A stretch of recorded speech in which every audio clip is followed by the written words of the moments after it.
ሰን እንዳታረግ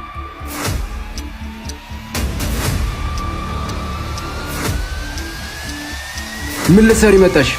ማንስ ብትሆን ምን አገባሽ? ይመለከትሻል? ውይ ሰን እንደዛ አይነት ሴት ታውቃለህ ብዬ አላስብም ነበር። እሺ ምን እያደረግሽ ነው?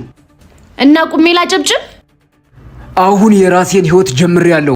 አይታይሽም ወይስ ማሰባችኝ? ይሄንን ማየትም ማሰብም አልፈልግም። ህይወትም ከኔ ውጭ አይኖርም። ቢኖርም ምናልባት ሰማይ ቤት ነው። ከቅዠትሽ ንቂሽ። ከሳምንት በኋላ ልንጋባ ነው።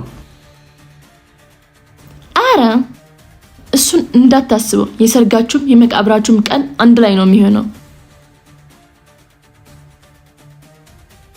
አይ ሰን ልጅቷ ጤነኛ አትመስለኝም። ካንተ ጋር መሆን አልፈልግም። ህይወቴን ፈልገዋለሁ። እየሄድሽ ነው? አይ ሰን ይቅርብኝ በቃ። ጎበዝ ሰው ለራሱ እንደዚህ ሲጠነቀቅ ደስ ይላል። የኔ ፍቅር አየህ አይደል? እኔ ብቻ ነኝ ፍቅረኛ ሚስት መሆን የምችለው። እሱን እርሺውሽ።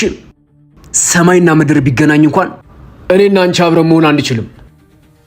ስማኝ አባቴ፣ እኔ እኮ አንተ ማናደድ ፈልጌ አይደለም። ለምን አትረዳኝም ግን?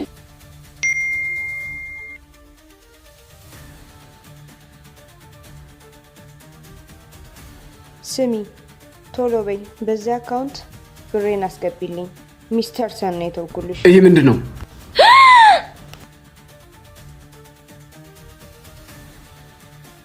ብር ሰጥሻለሁ ብለሻት ነው? ለዚህ ነው ሴት ልጅ እንባ አይደለም ደም ብታለቅስ ማላም ነው። ለዚህም መልስ አዘጋጅተሻላ?